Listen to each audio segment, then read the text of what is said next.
যোগ্যতাহীন বস বা ম্যানেজারদের চেয়ারে বসার পেছনের গল্পটা সবসময় তাদের দক্ষতা বা অভিজ্ঞতার গল্প হয় না।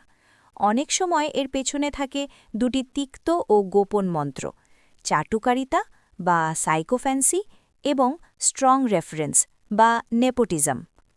আমরা প্রায়ই দেখি টিমের সবচেয়ে অদক্ষ মানুষটি, যার কোনো ভিশন নেই, লিডারশিপ স্কিল নেই, সে হঠাৎ করেই বড় পজিশন পেয়ে গেল। কারণ ১. তেলবাজি বা চাটুকারিতা। এরা কাজের চেয়ে ওপরওয়ালাকে খুশি রাখতেই বেশি ব্যস্ত থাকে। এদের মূল স্কিল হল বস যা বলেন তাতেই জি হুজুর করা।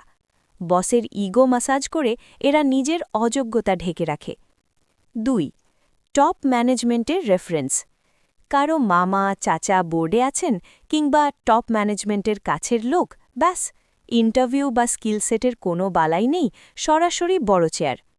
এর ফলাফল কি হয়? ১. যারা প্রকৃত মেধাবী এবং কঠোর পরিশ্রমী কর্মী, তারা হতাশ বা ডিমোটিভেটেড হয়ে পড়েন। তারা ভাবেন, সারা বছর খেটে কী লাভ যদি দিন শেষে প্রমোশনটা চাটুকারেরই হয়। ২. প্রতিষ্ঠানের মেরুদণ্ড দুর্বল হয়ে পড়ে, কারণ ঝড়ের সময় চাটুকাররা নিজের পিঠ বাঁচাতে ব্যস্ত থাকে, আর রেফারেন্সধারীরা পরিস্থিতি সামানার দেওয়ার যোগ্যতাই রাখে না। ৩.